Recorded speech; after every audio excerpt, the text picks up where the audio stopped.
El mensaje llegó un martes a las 7:43 de la noche.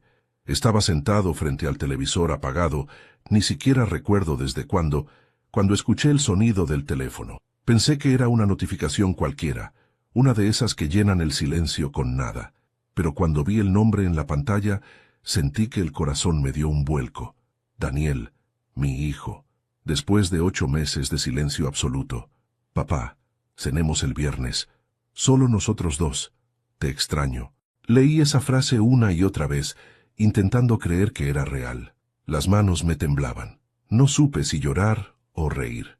Hacía tanto tiempo que no oía de él que ya había dejado de esperar algo así. Durante meses, la soledad se había convertido en mi única rutina, y ahora, en unas pocas palabras, se abría una puerta que yo creía cerrada para siempre. Dejé el teléfono sobre la mesa. Caminé hasta el espejo del pasillo y me miré con detenimiento. El reflejo que me devolvió la mirada no era el hombre que solía ser. Cabello canoso, ojos cansados, una camisa que colgaba demasiado suelta sobre los hombros. Me pregunté si Daniel me reconocería, si recordaría quién fui antes de convertirme en el hombre que él decidió olvidar. Los días siguientes se me hicieron eternos. El viernes parecía no llegar nunca. Limpié la casa, afeité mi barba, lustré mis zapatos viejos y planché la única camisa decente que conservaba. Cada pequeño gesto era una forma de contener la ansiedad y el miedo, porque aunque la invitación sonaba tierna, había algo que me inquietaba. No era solo el tiempo que había pasado desde la última vez que nos vimos, era el modo en que lo escribió. Demasiado correcto, demasiado medido.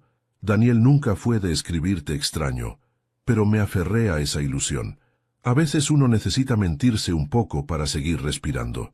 El viernes a las 8 menos cuarto, estaba frente a su casa. Esa misma casa donde había pasado tantas tardes jugando con mi nieta, hasta que su madre, mi nuera Claudia, me pidió un tiempo. Y Daniel, como siempre, eligió su comodidad antes que a su padre. El barrio estaba igual, calles tranquilas, luces cálidas en las ventanas, el aroma a pan recién horneado que salía de la panadería de la esquina. Solo que ahora, al ver esa fachada blanca con las macetas en la entrada, sentí que algo no encajaba.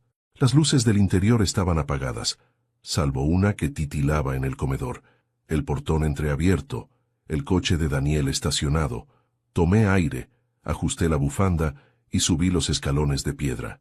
Cuando levanté la mano para tocar el timbre, la puerta se entreabrió lentamente, y de la oscuridad surgió la voz temblorosa de Rosa, la empleada de la casa.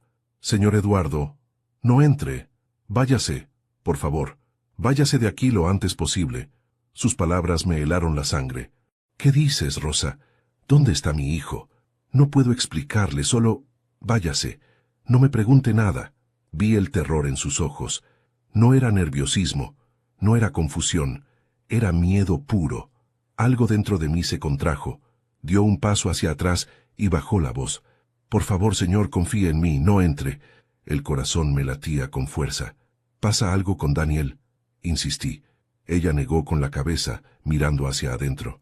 «No, no con él, con usted». La puerta se cerró de golpe. Y quedé allí, en medio del porche con el sonido de mi respiración resonando en mis oídos. No recuerdo haber bajado los escalones. Solo sé que corrí hacia el coche como si el aire me pesara en los pulmones. Me senté, cerré las puertas y encendí el motor, pero no me moví. El miedo se mezclaba con la incredulidad. ¿Qué estaba pasando? Desde el asiento del conductor tenía una vista directa a las ventanas del comedor. Esperé. Pasaron 3 minutos. Nada. Y entonces, de pronto, la casa se iluminó. Una tras otra, las luces del interior se encendieron como si alguien hubiera estado esperando mi partida. Aparecieron 2 hombres que no reconocí. Traían portafolios y sobres. Los seguía Daniel, con expresión seria, hablando por teléfono. Detrás de él, Claudia, vestida de negro, revisaba unos papeles con prisa. Algo no encajaba. No era una cena familiar. Era una reunión, una planeada cuidadosamente. Mientras observaba, Rosa apareció un segundo en la ventana. Sus ojos se cruzaron con los míos. Negó suavemente con la cabeza, en un gesto que decía más que 1000 palabras. «No lo hagas». Encendí el coche, pero no arranqué. Solo observé. 5 minutos después, Daniel se acercó al ventanal. Sacó algo del bolsillo, un documento, y al firmarlo, sonrió. Una sonrisa que no recordaba haberle visto jamás. En ese momento sentí un nudo en el estómago. No era tristeza, era una mezcla entre miedo y traición. Mi hijo, el mismo que una vez me abrazó con lágrimas en los ojos cuando murió su madre. El mismo que juró, yo siempre cuidaré de ti, papá. Ahora estaba ahí, dentro de mi antigua casa, firmando algo que, por instinto, supe que tenía mi nombre escrito. El reflejo de las luces se mezclaba con mi respiración empañando el vidrio del coche. Tuve que cerrar los ojos unos segundos para no romper en llanto, porque a veces el alma sabe antes que la mente. Lo que está pasando es más grave de lo que puedes soportar. Pero entonces lo vi. Daniel entregó un sobre a Claudia. Ella lo guardó en su bolso. Y, sin esperarlo, ambos levantaron la mirada hacia la ventana, hacia donde yo estaba. Me agaché instintivamente. El corazón me golpeaba el pecho. Esperé unos segundos, y cuando volví a mirar, la cortina se cerró. El interior quedó otra vez en penumbra. Algo me decía que no debía irme, que esa noche aún no había terminado, que si me marchaba, me llevaría conmigo una duda que nunca podría olvidar. Pero antes de continuar, me gustaría saber si te suscribiste al canal y si te gustó el video. Esto me ayuda a ver que me apoyas y disfrutas de mis historias. Ahora continuemos, porque esa noche lo que descubrí desde mi coche cambió mi vida para siempre. El sonido del motor encendido me acompañó toda la noche. No tuve valor de volver a casa. Me quedé allí, estacionado frente a la vivienda de mi hijo, observando las luces que se apagaban una a una hasta que solo quedó una encendida, la del despacho. Dentro, Daniel caminaba de un lado a otro, hablando por teléfono. Lo veía gesticular con esa impaciencia que heredó de mí, pero sin la ternura que su madre solía poner en cada gesto. De pronto, tiró algo sobre el escritorio, se pasó la mano por el cabello y se quedó mirando fijo hacia la nada. Por un instante, quise creer que en ese silencio cabía el arrepentimiento, pero ya era tarde para esperanzas ingenuas. Mientras lo observaba, los recuerdos comenzaron a golpear la puerta de mi memoria, uno tras otro, sin permiso. Recordé el día en que todo cambió. Fue hace casi 3 años, en esa misma casa, durante una discusión que empezó por un motivo tan pequeño que ahora parece ridículo: la venta de la vieja propiedad familiar. Después de la muerte de mi esposa, Isabel, me quedé solo con aquella casa enorme.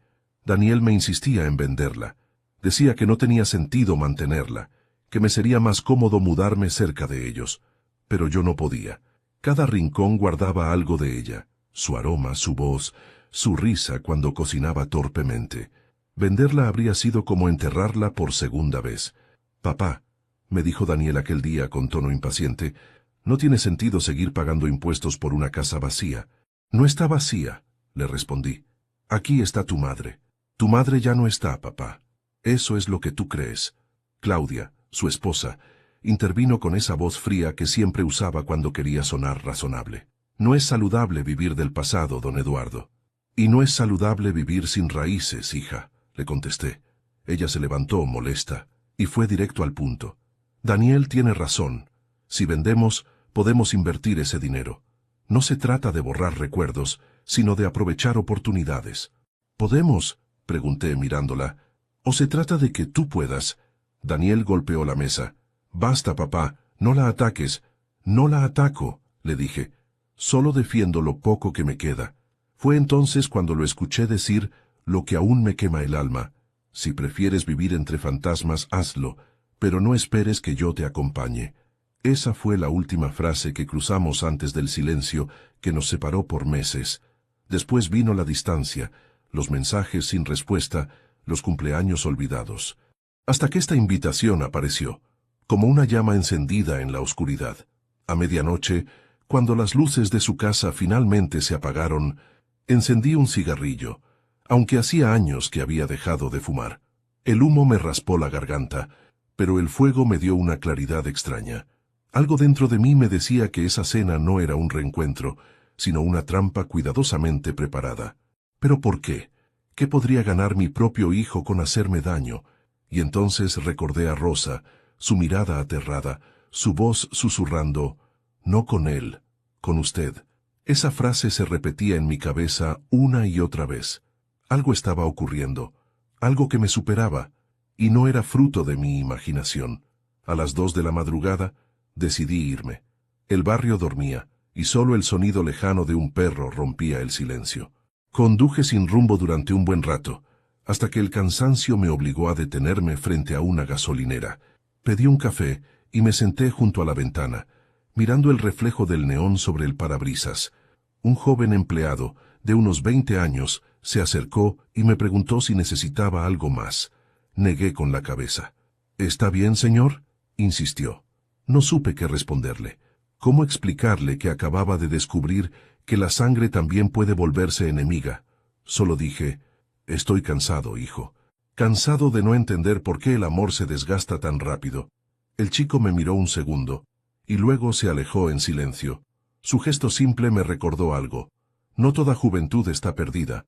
Mi hijo también fue así una vez, generoso, sensible, hasta que el mundo, y quizá yo mismo, lo volvimos duro. Volví a casa poco antes del amanecer.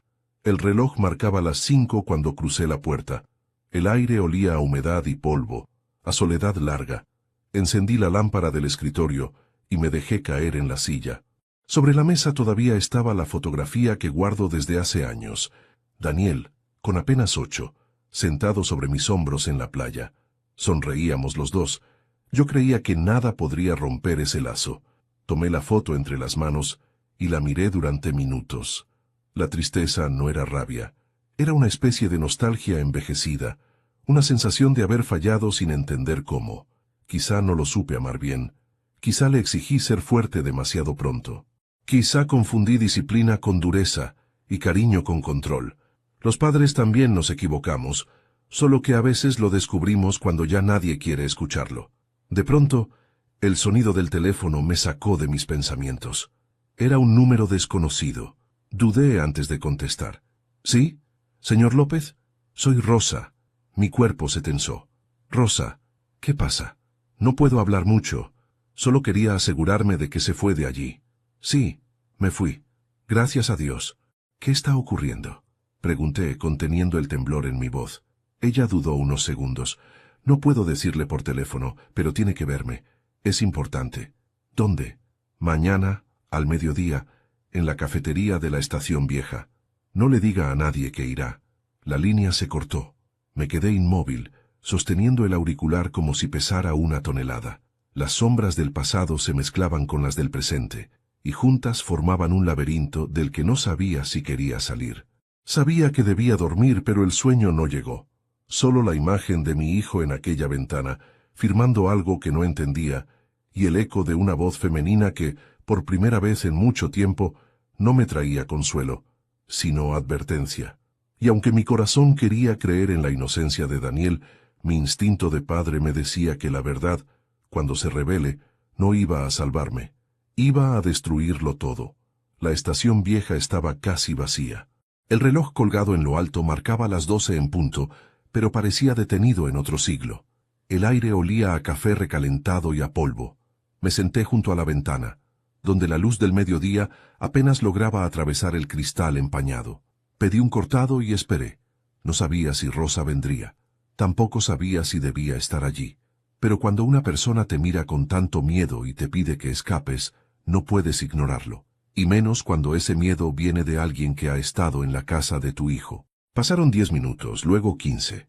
El café ya se había enfriado cuando la vi entrar. Llevaba un abrigo oscuro y unas gafas de sol que apenas disimulaban su nerviosismo. Miró alrededor varias veces antes de acercarse. «Señor López», susurró, «gracias por venir». Se sentó frente a mí sin quitarse el abrigo. Sus manos temblaban tanto que derramó un poco de café al tomar la taza. «Tranquila, Rosa. Nadie nos está mirando». Ella negó con la cabeza. «Usted no entiende. Si me ven con usted me quedo sin trabajo y o peor». Esa última palabra me golpeó más fuerte que cualquier otra. «Peor. Dígame la verdad, Rosa». Intenté sonar firme, aunque el corazón me latía con fuerza. «¿Qué ocurre con Daniel?» «No es con él, es con todos ellos». «¿Cómo que todos?» «Su hijo, su esposa, y ese abogado que fue anoche a la casa». Me incliné hacia adelante. «Explíquese». Ella respiró hondo, como si necesitara reunir valor. Hace semanas que algo raro pasa en esa casa. Llegan sobres, llamadas extrañas.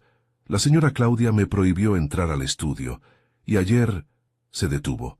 Ayer escuché una conversación que no debía oír. ¿Qué clase de conversación? Una sobre usted, señor. El corazón me dio un vuelco. ¿Sobre mí? Rosa asintió. Decían que todo tenía que parecer un accidente, que después del viernes nadie sospecharía. La sangre se me heló. ¿Un accidente? ¿Qué quiere decir? ¿Que lo querían invitar a cenar para...? Bajó la voz. Para hacerle daño. El silencio entre nosotros fue tan denso que pude escuchar el tic-tac del reloj de la estación. Me llevé las manos a la cara. No quise creerlo. Mi propio hijo. Mi sangre. No, murmuré. Debe haber un malentendido. Rosa me miró con una mezcla de compasión y miedo. Ojalá lo hubiera, señor. Pero escuché a su nuera decir que no podían dejar cabos sueltos. Si ese viejo no firma los papeles, tendremos que arreglarlo de otra forma, dijo. Mis dedos temblaron. ¿Qué papeles?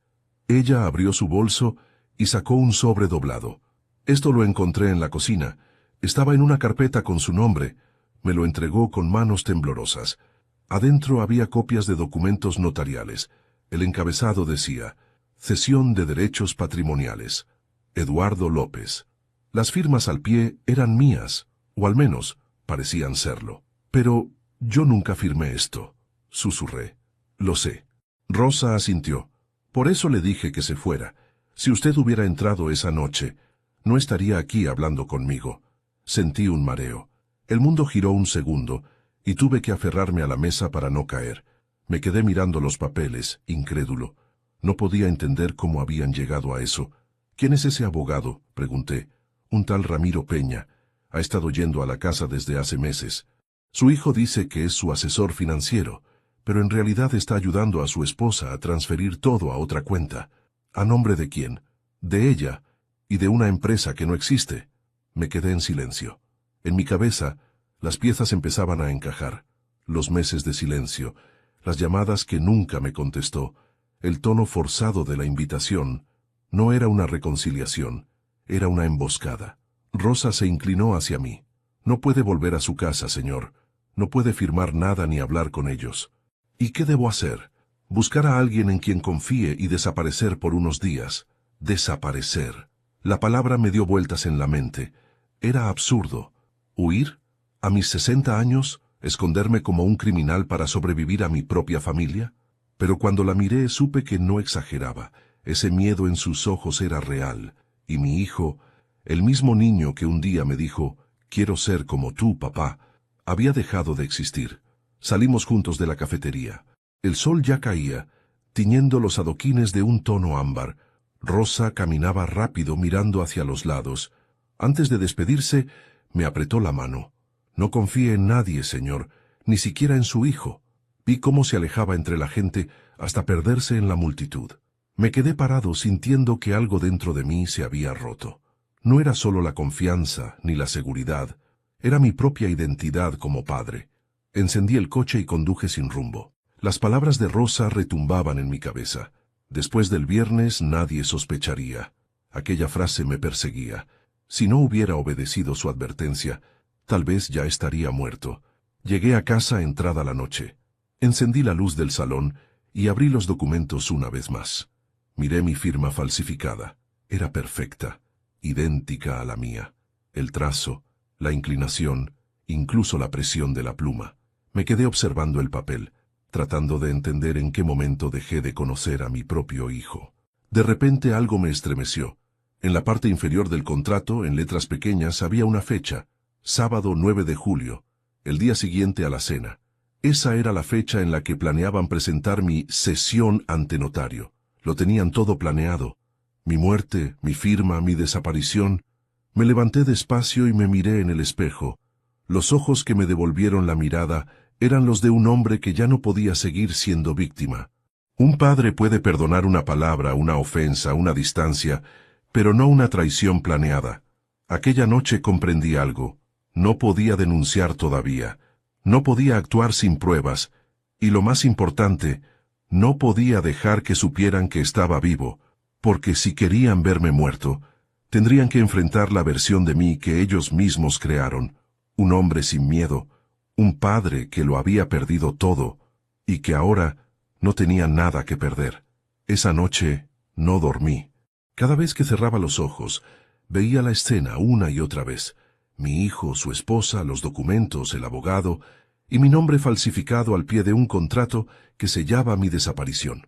La mente me ardía, pero el corazón, en cambio, estaba helado.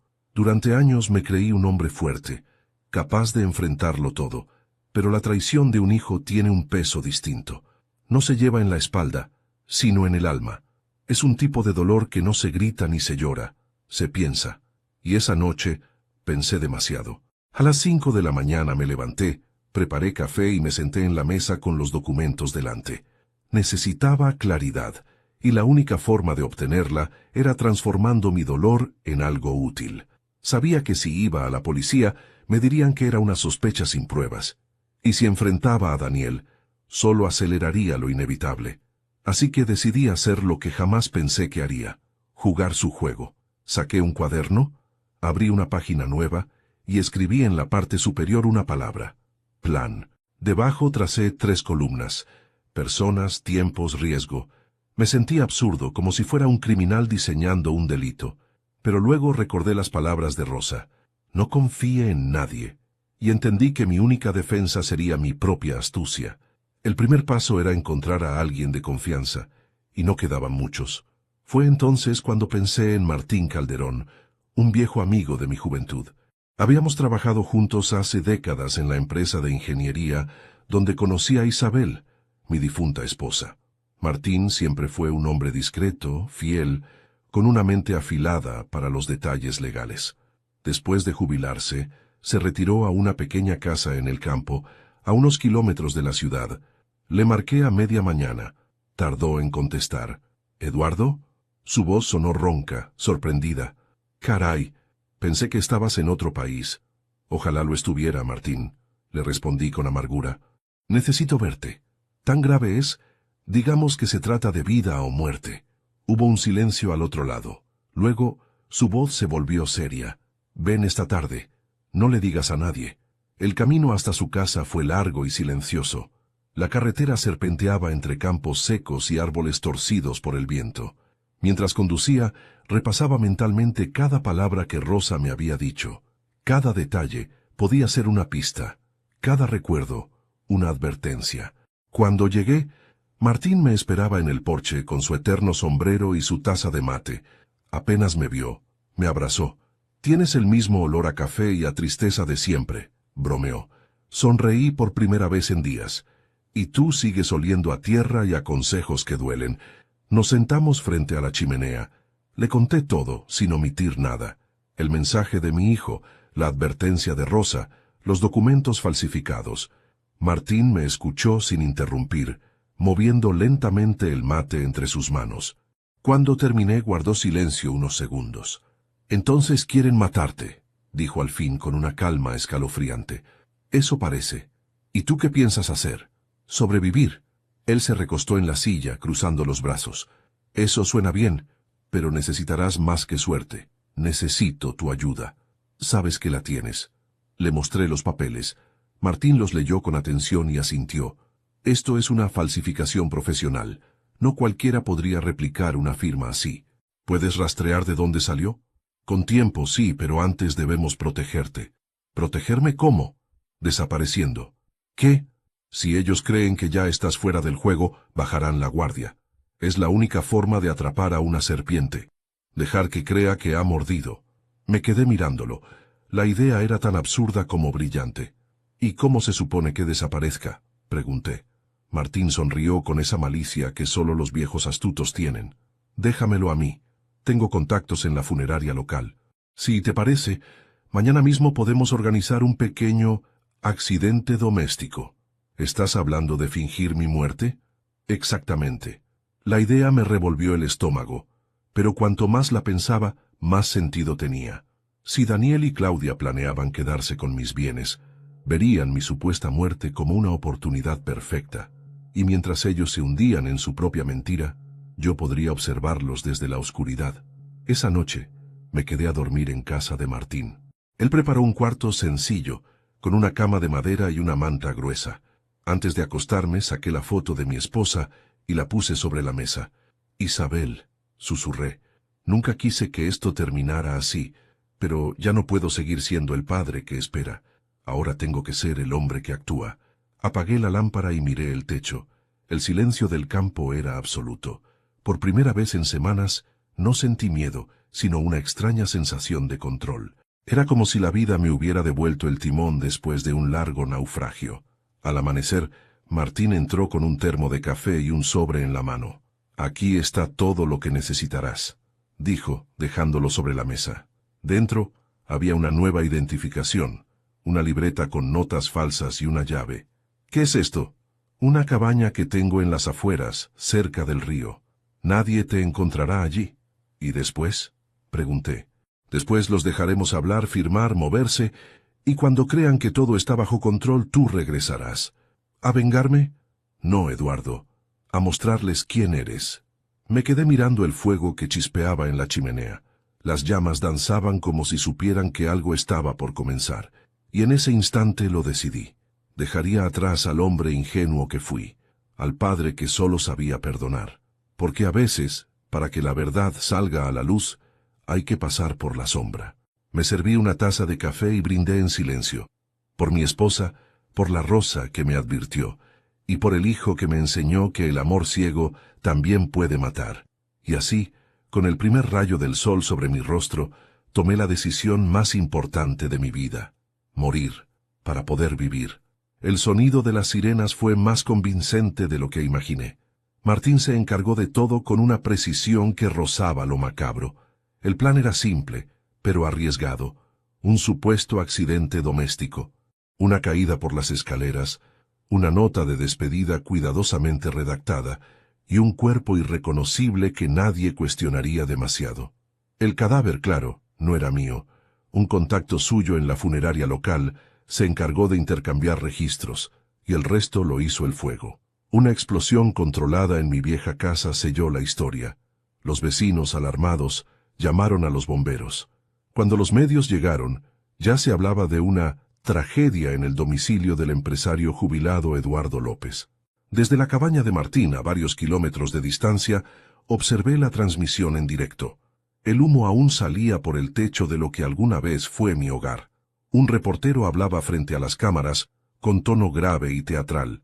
Fuentes cercanas indican que el señor López vivía solo. Se presume un accidente. Las autoridades aún investigan la causa del siniestro. Me quedé en silencio. No sabía si llorar por lo que veía o por lo que había perdido mucho antes de esa noche. Esa casa había sido mi refugio, el último rincón que aún conservaba de Isabel. Ahora solo quedaban cenizas. Martín entró con 2 tazas de café. «Salud, difunto», bromeó, levantando la suya. Yo no sonreí. No pensé que dolería tanto fingir morir. «Solo los que estuvieron vivos de verdad sienten eso», respondió. La noticia se expandió como fuego en pasto seco. A las pocas horas, las redes sociales y los portales locales hablaban de mi fallecimiento. Viejos amigos comenzaron a dejar mensajes de condolencia. Incluso algunos familiares con los que no hablaba hacía años publicaron palabras amables.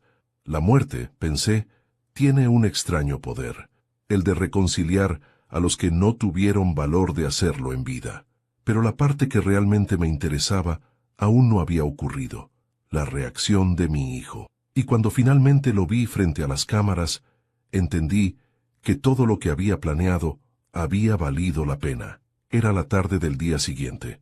La televisión mostraba la fachada de la casa de Daniel. Él y Claudia estaban en el porche, rodeados de periodistas. Daniel llevaba gafas oscuras, pero su voz temblorosa buscaba parecer firme. Mi padre fue un hombre complicado, pero siempre será mi padre. Lo extrañaremos. Lo dijo sin pestañear, con una pausa exacta, como si estuviera leyendo un guión. A su lado, Claudia fingía limpiar una lágrima. El reportero le preguntó: «¿Cómo se siente, señora, tras esta tragedia?». Ella suspiró y respondió con voz quebrada: «Solo queremos cerrar este capítulo y continuar con lo que él hubiera querido: paz para la familia». Paz. Una palabra que en su boca sonaba como veneno. Esa noche, Martín y yo nos sentamos frente al televisor con una botella de vino. ¿Y ahora qué sigue?, me preguntó. Esperar. ¿Esperar qué? A que cometan su primer error. Y no tardaron. 2 días después, el abogado Ramiro Peña apareció en el noticiero local acompañado de Daniel. Anunciaban la lectura del testamento y la transferencia de bienes pendientes. No pude evitar soltar una carcajada amarga. Ni siquiera habían esperado el luto. Apenas enterraron las cenizas del desconocido que creían que era yo, ya estaban reclamando lo suyo. Martín sonrió con ironía. La avaricia tiene mejor olfato que un sabueso. Me dediqué a observar cada movimiento desde la distancia. La cabaña donde me escondía tenía una vieja radio, una pequeña televisión y conexión a Internet gracias a un generador. Martín instaló cámaras discretas en la entrada de mi antigua casa, lo que quedaba de ella, y frente al despacho de Ramiro. Cada día revisábamos las grabaciones. Era como mirar una obra de teatro en la que los villanos olvidan que el público los sigue. En una de esas grabaciones vi a Claudia reunirse con el abogado. Sus voces eran claras. «Ahora todo es nuestro», dijo ella, con una sonrisa que me heló la sangre. «Casi todo», respondió él. «Falta liberar las cuentas en el extranjero». «Tranquilo», añadió ella. «Daniel no sospecha de nada». Sentí un golpe seco en el pecho. No solo me habían traicionado a mí, ella también lo estaba traicionando a él. El hijo que quiso heredarme en vida ahora era el tonto útil de su propia esposa. Martín me miró, notando mi expresión. «Te lo dije, viejo. En las traiciones siempre hay jerarquías». Pasaron 3 semanas. El país ya había olvidado mi muerte. Daniel se mostraba en público como el nuevo responsable de mis propiedades, hablando de continuar mi legado. Sus palabras me daban asco, pero lo que más me dolía era ver que mi nieta, Sofía, apenas aparecía. Sabía que la mantenían lejos de todo y eso me tranquilizaba. Ella no tenía culpa de nada. Una noche, mientras revisaba mis notas, Martín entró con una sonrisa discreta. Llegó el momento. «¿De qué hablas? Tu hijo hizo su movimiento. Vendió la última propiedad a nombre de tu empresa. Todo quedó registrado». «Perfecto», dije sintiendo una corriente de adrenalina recorrerme. «Entonces, ¿empezamos?», asentí. «Sí, es hora de que el muerto hable». A la mañana siguiente, enviamos 3 sobres desde una oficina postal distinta, sin remitente. Uno para la fiscalía, otro para un periodista y el último para Daniel. En cada uno copias de los documentos falsificados, las grabaciones de Claudia y el abogado, y un mensaje escrito de mi puño y letra. No toda muerte es el final. Algunas son el principio de la verdad. Cuando cerré el sobre, sentí que algo dentro de mí también se cerraba. El miedo, la humillación, la impotencia. Todo quedaba atrás. Me miré al espejo del pequeño baño de la cabaña. El rostro que vi ya no era el de un hombre vencido. Era el de un padre dispuesto a recuperar su nombre, aunque para eso tuviera que seguir muerto ante el mundo.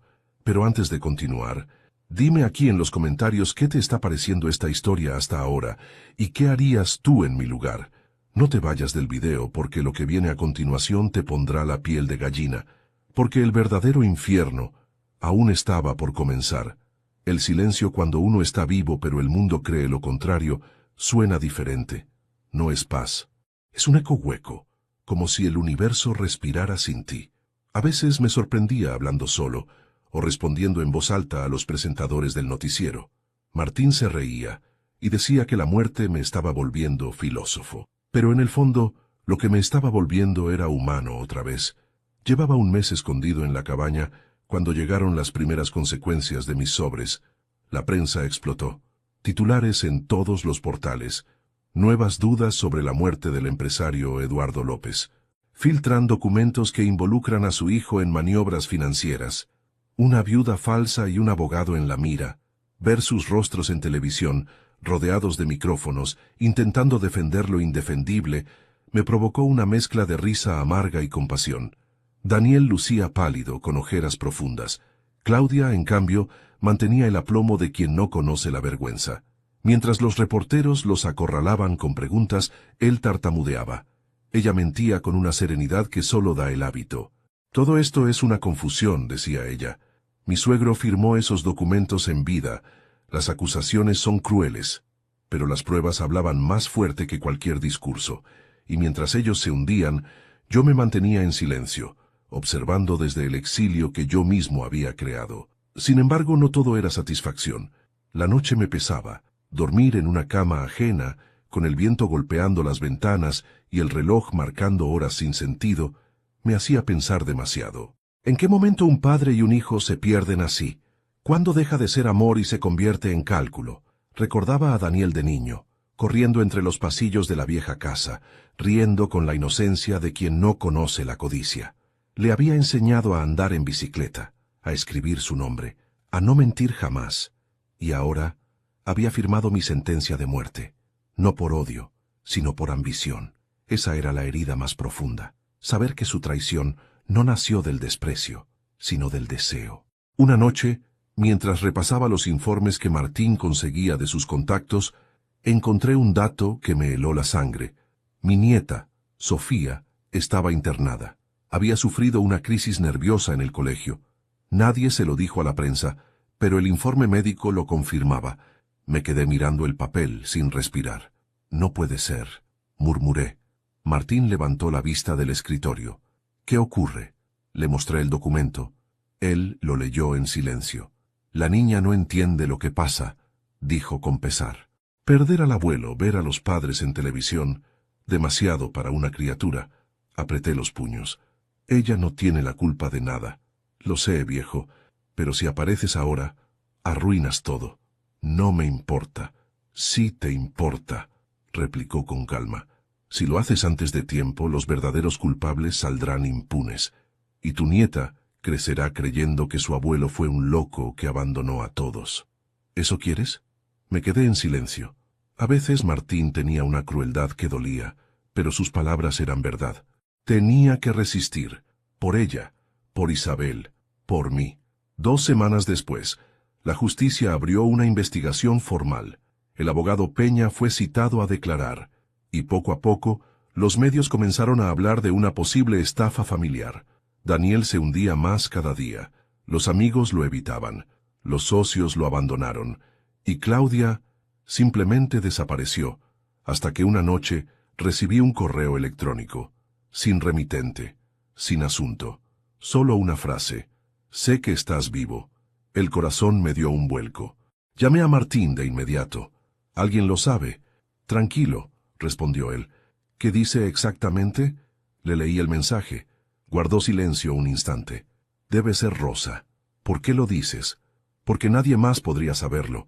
Y si fuera tu hijo, no escribiría, iría a buscarte. El alivio me duró poco. Al día siguiente, un segundo mensaje llegó. Esta vez, con una dirección adjunta, la del hospital donde estaba Sofía, y solo una palabra: ven. No podía quedarme quieto. Martín me advirtió que no fuera. Pero hay cosas que ningún padre ni abuelo puede ignorar. Así que al caer la noche, me puse una gorra, unas gafas oscuras y conduje hasta el hospital. Aparqué lejos, crucé el jardín y entré por la puerta lateral. Nadie me reconoció. Subí al segundo piso, habitación 214. Me detuve ante la puerta. Desde el interior se oía un murmullo suave, una canción de cuna. Empujé apenas la rendija y la vi. Rosa, sentada junto a la cama de Sofía, leyéndole un cuento. La niña dormía con la cabeza vendada y la respiración tranquila. Rosa me vio, se levantó de inmediato y corrió hacia mí. Sus ojos se llenaron de lágrimas. Sabía que vendría, susurró. ¿Qué le pasó? Se desmayó en el colegio. Dice que soñó que usted la llamaba desde un incendio. No paraba de gritar su nombre. Tragué saliva. ¿Y Daniel? No ha venido ni una vez. Está huyendo de los periodistas. Y su esposa, nadie sabe dónde está. Me acerqué a la cama. Sofía, con apenas 9 años, respiraba con la inocencia que los adultos perdemos. Le acaricié la frente con cuidado. Perdóname, pequeña, susurré. Todo esto terminará pronto. Rosa me miró con ternura. Tiene que volver, señor. Alguien tiene que decir la verdad. Negué con la cabeza. Aún no. Falta algo. Falta el golpe final. Cuando regresé a la cabaña, Martín me esperaba despierto. Le conté todo. Él suspiró. Sabía que irías. No podía quedarme. Lo sé. Pero recuerda, el silencio es tu mejor arma. Asentí. Y por primera vez en semanas, entendí el verdadero significado de su frase. Porque el silencio no solo protege, también castiga. Y los que un día creyeron que podían hablar en mi nombre, pronto aprenderían lo que se siente cuando el muerto vuelve a hablar. Nadie muere del todo mientras siga recordando quién fue. Pero a veces, para sobrevivir, hay que dejar de ser uno mismo. Y eso fue exactamente lo que hice. Martín me ayudó a conseguir una nueva identidad. Manuel Rivas, 62 años, técnico de mantenimiento jubilado, un nombre sin pasado, sin familia, sin historia, el tipo de hombre que nadie mira dos veces, que pasa inadvertido en la multitud.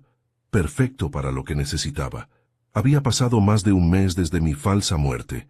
La policía aún investigaba el caso, pero los medios ya habían pasado a otro escándalo. Mi hijo seguía hundiéndose en la ruina mediática y su esposa había desaparecido del mapa, o al menos eso creía. Hasta que una mañana, mientras leía el periódico en la cabaña, una noticia me dejó helado. Claudia Ramírez, viuda del empresario Eduardo López, reaparece como nueva inversora del Grupo Edan, propiedad de su difunto suegro. El Grupo Edan, mi empresa, la que fundé con Isabel hace 30 años. Y allí estaba ella, sonriendo en una fotografía, vestida de negro y con un brazalete de luto. Viuda rica, dueña de algo que nunca le perteneció. El fuego que creía apagado dentro de mí volvió a encenderse. Ya no bastaba con observar, tenía que verla de cerca, y para eso necesitaba acercarme al único lugar donde seguía respirando mi nombre, las oficinas del Grupo Edan. Martín, aunque no estaba de acuerdo, me ayudó a conseguir un puesto temporal como auxiliar de mantenimiento en el edificio. Nadie sospecharía de un viejo que arregla enchufes y cambia focos. Cuando me vio con el uniforme, no pudo evitar reír. De empresario a electricista, si Isabel te viera, se reiría contigo. O me abofetearía por no hacerlo antes, respondí. A la semana siguiente ya estaba allí. El edificio que yo mismo había mandado construir me recibió con un aire ajeno, casi hostil. Nada quedaba de la calidez que solíamos tener con los empleados. Ahora todo era vidrio, metal y vigilancia. Los pasillos parecían fríos túneles de hospital. Pasé mi primera jornada cambiando bombillas en el piso 3. Nadie me reconoció. Habían pasado años, y la barba, el cabello canoso y las gafas gruesas hacían el resto. Era invisible, y esa invisibilidad me daba poder. El segundo día, la vi. Claudia. Bajó del ascensor rodeada de 2 hombres trajeados. Reía. Su perfume, el mismo que solía usar para las reuniones familiares, llenó el pasillo. Cuando pasó junto a mí, me miró sin mirarme. Y esa indiferencia fue el golpe más irónico de todos. Yo había muerto tan bien que hasta mi asesina me ignoró. Durante las siguientes semanas comencé a observar. Cada paso suyo, cada visita al despacho, cada reunión con los socios. Tomaba notas en un cuaderno que guardaba en la caja de herramientas. Martín venía cada noche a recoger la información. Una tarde, mientras limpiaba los vidrios del pasillo, escuché algo que me hizo detener la respiración. Claudia hablaba por teléfono desde su oficina. La puerta estaba entreabierta. Sí, Ramiro, el dinero está casi listo, pero necesito que Daniel firme el último documento. No, él no sabe nada. Solo le diré que es una actualización del seguro. Me apoyé en la escoba. La escuché reír suavemente. Con esto, todo será mío. Y cuando el viejo aparezca, si aparece, no tendrá ni un centavo que reclamar. Mi puño se cerró con tanta fuerza que sentí crujir los huesos. Tenía que mantener la calma. Mi momento llegaría, pero aún no era el día. Cada palabra que ella decía era una pieza más del rompecabezas, y yo iba a completarlo con paciencia. Una noche, mientras salía del edificio, escuché mi nombre verdadero por primera vez en meses. Eduardo. Me giré de golpe. Rosa, la empleada. Vestía ropa sencilla, pero sus ojos seguían siendo los mismos, valientes y tristes. Dios mío, susurró. Pensé que era un fantasma. Y en cierto modo lo soy, respondí. Nos refugiamos en el callejón lateral. Ella me abrazó. Sabía que no había muerto. No podía creer que Dios se llevara a un hombre como usted de esa manera. Estoy vivo, Rosa, pero necesito que sigas fingiendo que no lo sabes. ¿Qué va a hacer ahora? terminar lo que ellos empezaron. Le conté mi infiltración sin muchos detalles. Ella asintió con determinación. Cuenta conmigo. Aún tengo contactos dentro de la casa, y si la señora vuelve, lo sabré. Gracias, hija. Le tomé la mano. Cuando esto acabe, quiero que seas tú quien cuente la historia. No, señor, será usted. Los días se convirtieron en semanas. Daniel reapareció en la empresa, o más bien fue arrastrado por Claudia. Lo vi llegar una mañana, demacrado, con el traje arrugado y la mirada perdida. Parecía un hombre que ya había perdido todo. Ella lo llevaba del brazo, controlando cada paso. Desde mi puesto, a unos metros, los observé. «Solo firma, Daniel», dijo ella, entregándole una carpeta. «¿Qué es esto?», preguntó él confundido. «Un documento para asegurar la continuidad de la empresa. Es por tu bien». Daniel firmó. Yo, desde el reflejo del vidrio, capturé una foto con mi celular. Esa imagen, esa firma, era la última pieza que necesitaba. Martín podría demostrar con ella que el fraude seguía activo, incluso después de mi muerte. Esa noche, cuando regresé a la cabaña, él me recibió con su sonrisa de zorro viejo. «Ya tienes todo, Eduardo. Casi todo. ¿Qué falta?» «Verlos caer con mis propios ojos». Martín se sirvió un trago y levantó la copa. «Entonces, viejo amigo, bienvenido al punto sin retorno». Brindamos en silencio. El fuego crepitaba en la chimenea, y yo entendí algo. Ya no era Eduardo López. Era el hombre sin nombre, el fantasma que ellos mismos crearon.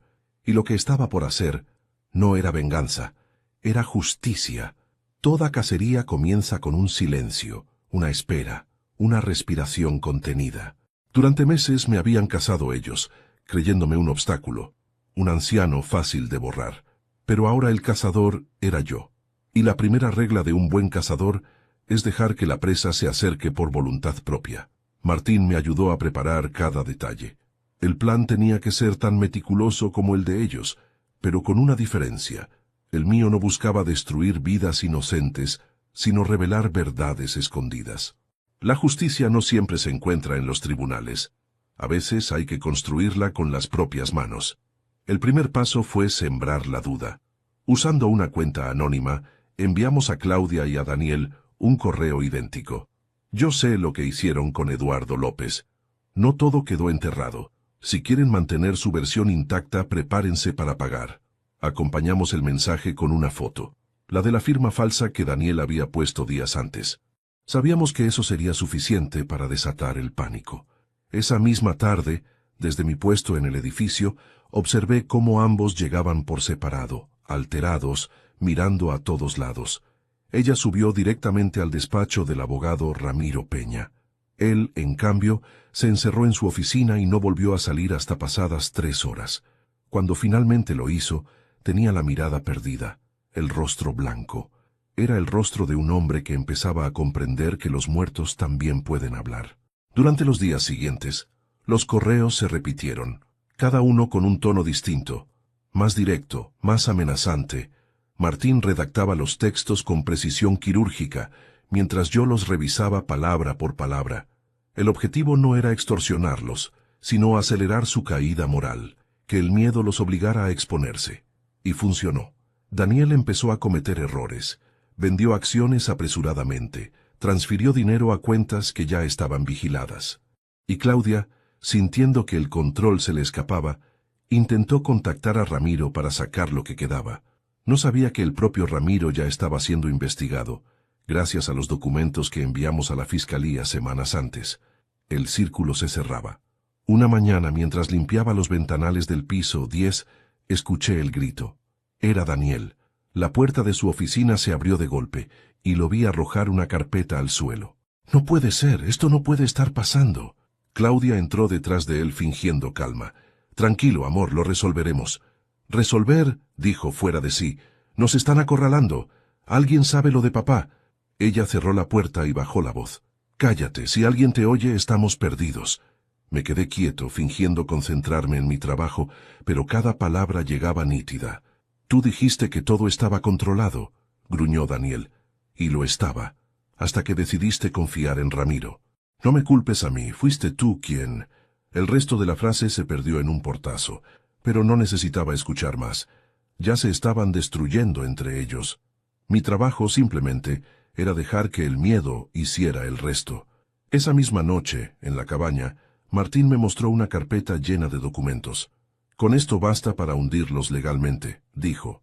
Eran copias de transacciones, correos interceptados, declaraciones juradas. Cada pieza encajaba a la perfección. Solo faltaba un golpe final, la exposición pública. ¿Vas a hacerlo tú?, me preguntó. Sí.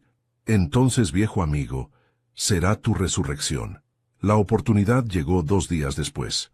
El grupo Edan organizó una conferencia de prensa para aclarar rumores. Claudia y Daniel aparecerían juntos frente a las cámaras, proclamando su inocencia. No podía haber escenario mejor. Esa mañana me vestí con el uniforme de mantenimiento y cargué mi caja de herramientas. Nadie sospechó del viejo encargado que revisaba los cables del auditorio. Coloqué discretamente una memoria USB conectada al sistema de proyección.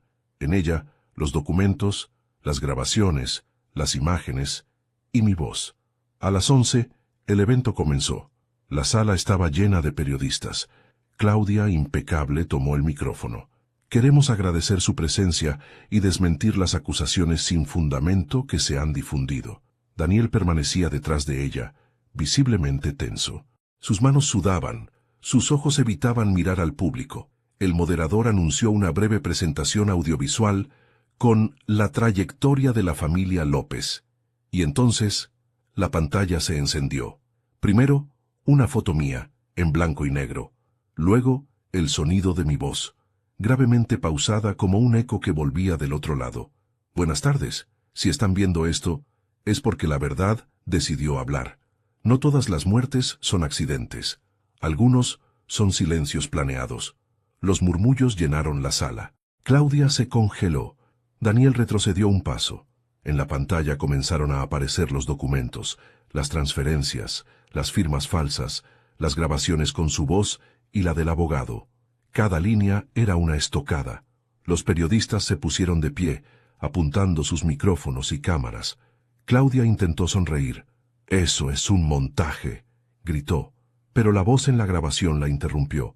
«Con esto, todo será mío, y cuando el viejo aparezca, no tendrá ni un centavo». La sala estalló. Daniel, temblando, intentó apagar el proyector, pero la presentación siguió. Última diapositiva. Mi foto reciente, tomada desde la cabaña mirando al horizonte. Y un texto final.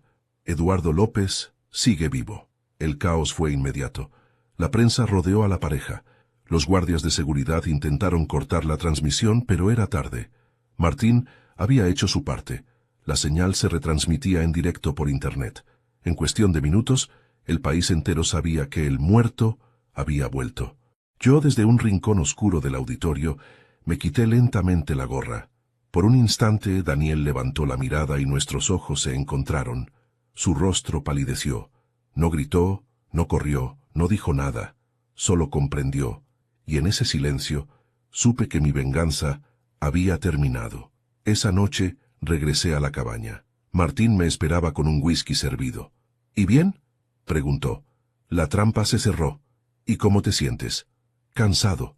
Eso es la justicia, viejo. Nunca llega gratis. Me quedé mirando el fuego. No sentía alegría, ni triunfo, ni alivio. Solo un cansancio profundo, como si cada año de mi vida hubiera regresado de golpe. Pero dentro de ese cansancio había algo nuevo, paz. Porque a veces el silencio no es el final. Es la forma más perfecta de gritar. La ciudad estaba en silencio esa noche, o al menos así me pareció desde la ventana de la cabaña, mientras el viento movía las ramas del eucalipto que custodiaba el porche. En el noticiero hablaban de mí como si fuera un mito. Eduardo López sigue vivo según fuentes anónimas. Yo escuchaba sus voces y sonreía con tristeza. Sí, estaba vivo, pero ya no era el mismo. El hombre que mi hijo conoció había muerto el día en que lo vi firmar mi sentencia. Martín me observó desde el sillón. Tarde o temprano tendrás que enfrentarlo, dijo sin apartar la mirada del fuego. Lo sé. ¿Y qué harás cuando lo tengas delante? Dependerá de lo que vea en sus ojos. Y si no ves arrepentimiento, entonces veré por última vez al niño que perdí. No tuve que buscarlo. Él vino a mí. 2 días después de la conferencia, Daniel apareció en la cabaña. No sé cómo me encontró. Tal vez lo guió el mismo instinto que alguna vez nos unió. Eran las 6 de la tarde. Yo estaba cortando leña cuando escuché el crujir de la grava bajo las ruedas de un coche. Me giré. Él se bajó lentamente, sin prisa, sin orgullo, sin máscara. Vestía una chaqueta vieja, el rostro ojeroso, los ojos hundidos. Por un momento el tiempo retrocedió 20 años. Vi al muchacho que un día me pidió ayuda para su primer empleo. Pero ese recuerdo se desvaneció cuando dijo, «Papá». La palabra me atravesó como un cuchillo. Hacía tanto que no la oía. Dejé el hacha a un lado. «No sabía si vendrías», le dije. «Yo tampoco». Se acercó despacio, con las manos vacías.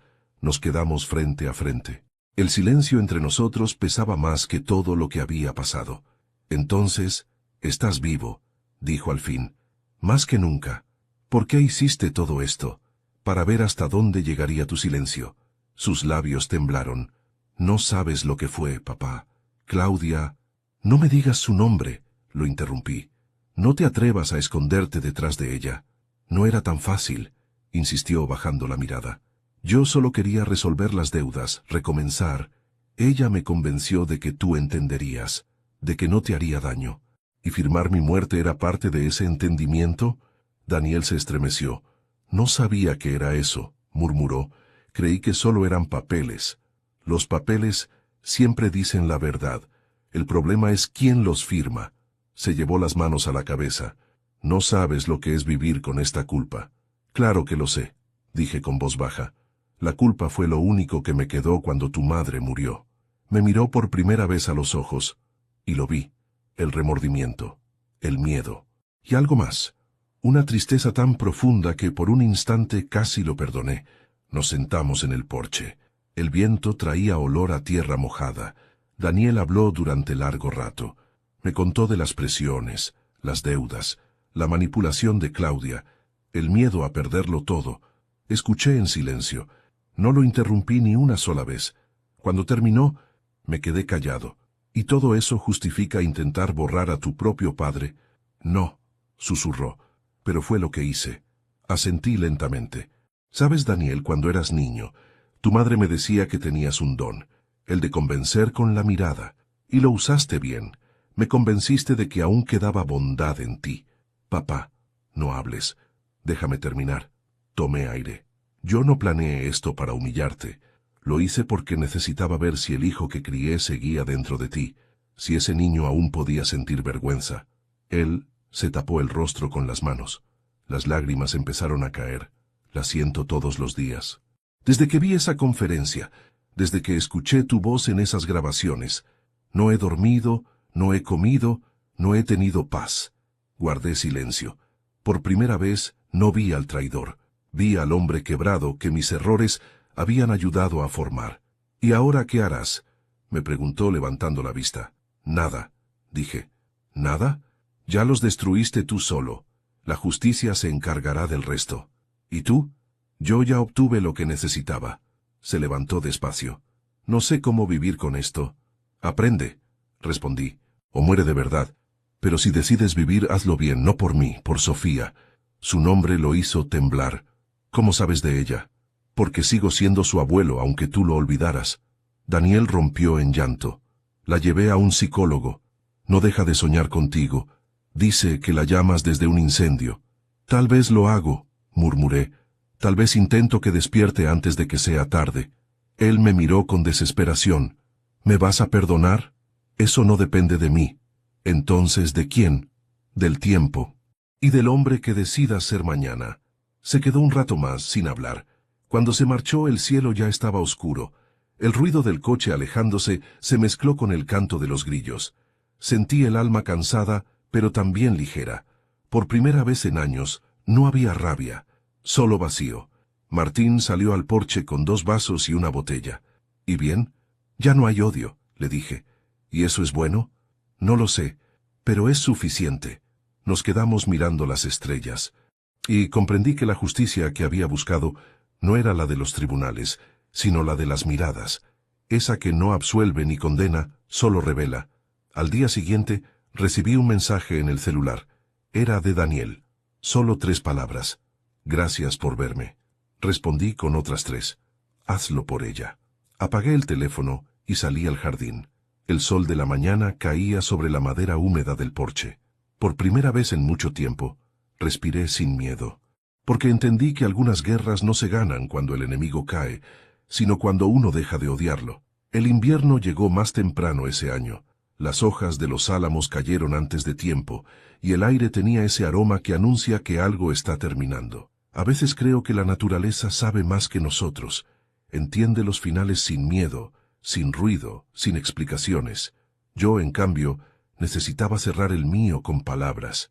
Había pasado un mes desde la visita de Daniel. No volví a saber de él, pero su silencio ya no me dolía. Por primera vez en mucho tiempo, entendía que el silencio no siempre es desprecio. A veces es redención, y eso bastaba.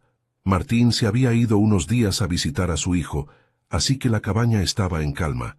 El fuego chispeaba en la chimenea, y yo tenía sobre la mesa lo que sería mi última tarea, una carta, no para mi hijo, sino para Sofía, mi nieta, la única inocente en toda esta historia. Querida Sofía, cuando leas estas líneas quizá ya no esté en este mundo, o tal vez sí, observándote desde lejos, como los abuelos que viven en el viento. Quiero contarte algo que no está en los libros. La verdad no siempre es bonita, pero siempre libera. Tu padre y yo cometimos errores. Él por ambición, yo por orgullo. 2 formas distintas de perder el amor. Si alguna vez la vida te obliga a elegir entre tener razón o tener paz, elige la paz. Te amé desde el día en que te sostuve por primera vez en mis brazos. Tenías los ojos de tu abuela Isabel, esa mezcla de ternura y fuego que todo lo transforma. Nunca permitas que te convenzan de que la bondad es debilidad. A veces ser bueno es el acto más valiente de todos. Recuerda siempre esto. La justicia puede tardar pero llega, incluso cuando los jueces son las lágrimas. Me detuve. La tinta se mezcló con una gota de mis ojos. No era tristeza, era alivio. Había vivido lo suficiente para ver la oscuridad, y aún así, encontrar luz. Guardé la carta en un sobre, la sellé, y la dejé en el cajón del escritorio junto a la foto de Isabel. Su sonrisa, eterna y serena, me acompañaba incluso ahora. Ya terminé, vieja, murmuré. Ya puedes dejar de preocuparte por mí. Los días siguientes transcurrieron tranquilos. Las noticias hablaban de arrestos, de procesos judiciales, de una red de corrupción desmantelada. Claudia y Ramiro habían sido detenidos. Daniel, según supe, había colaborado con la justicia y recibido una condena menor. En cierta forma, la verdad lo había salvado. Y yo simplemente me aparté. No necesitaba más ruido. Pasaba las tardes en el porche, con una manta sobre las piernas, mirando cómo el sol se escondía detrás de las montañas. A veces creía escuchar la risa de Sofía entre los árboles, o tal vez era el viento jugando con mi memoria. Una tarde, mientras el cielo se teñía de naranja, un coche se detuvo frente a la cabaña. Reconocí la silueta incluso antes de verla bien. Era Rosa. Traía un sobre en la mano. «Buenas tardes, don Eduardo», dijo sonriendo con esa mezcla de respeto y cariño que siempre tuvo. «Buenas tardes, hija. ¿Qué te trae por aquí?» «Esto», me tendió el sobre. Me lo entregó una niña con una trenza y un cuaderno lleno de dibujos. Dijo que era de parte de su abuelo favorito. Lo tomé sin palabras. Dentro había una carta escrita con letra infantil. «Abuelo, mamá dice que estás viajando. Yo te soñé anoche. Me decías que el invierno no da miedo, que solo hay que tener una manta y una historia bonita. Cuando vengas, quiero que me la cuentes. Te quiero hasta el cielo. Sofía». La leí 1, 2, 3 veces, y comprendí que la historia ya tenía su cierre. No el de los tribunales, no el de las venganzas, sino el que de verdad importa, el perdón. Esa noche escribí una última página en mi cuaderno, no para nadie más, solo para mí. Fingí mi muerte para descubrir la verdad, pero lo que encontré fue mi vida. El amor no se mide por la sangre, sino por la conciencia. Algunos hijos matan a sus padres sin balas, solo con indiferencia, pero los padres que aman de verdad no mueren nunca. Se convierten en lecciones que el tiempo enseña a sus nietos. Cerré el cuaderno. El fuego crepitaba, y cada chispa que subía me recordaba que no hay final triste cuando uno aprende a soltar. Martín regresó esa misma noche. Traiga vino y pan fresco. ¿Y bien, viejo fantasma?, bromeó. ¿Qué escribirás ahora que el cuento terminó? Nada, le dije. Ya no hay historia que contar, solo recuerdos que cuidar. Brindamos en silencio. Afuera comenzó a nevar. Era la primera nevada del año. Las copas de los árboles se cubrieron de blanco y la cabaña, por fin, se sintió como un hogar. Esa madrugada soñé con Isabel. Venía caminando por el jardín, con su vestido azul y la sonrisa de siempre. Se detuvo frente a mí y me dijo, «¿Ves, amor? Todo lo que tenías que hacer era perdonar». Y cuando la abracé, comprendí que el invierno no es el final de nada, solo una forma de descanso. Cuando amaneció, Rosa encontró la cabaña en silencio. El fuego aún ardía, la taza de café seguía caliente, y sobre el escritorio 2 sobres, uno con la carta para Sofía, otro con una nota que decía, «Si alguna vez alguien escucha mi historia, que no la llame tragedia. Fue solo el viaje de un hombre que aprendió demasiado tarde a decir adiós. Y si tú, que escuchas ahora mi voz, llegaste hasta aquí, quiero agradecerte por acompañarme en este viaje. Si esta historia te conmovió, suscríbete al canal, déjame tu me gusta, y cuéntame en los comentarios qué te pareció. Dime también desde qué ciudad nos ves, y si alguna vez aprendiste como yo, que a veces vivir en paz es la mejor venganza. Soy Eduardo López, y esta fue mi historia.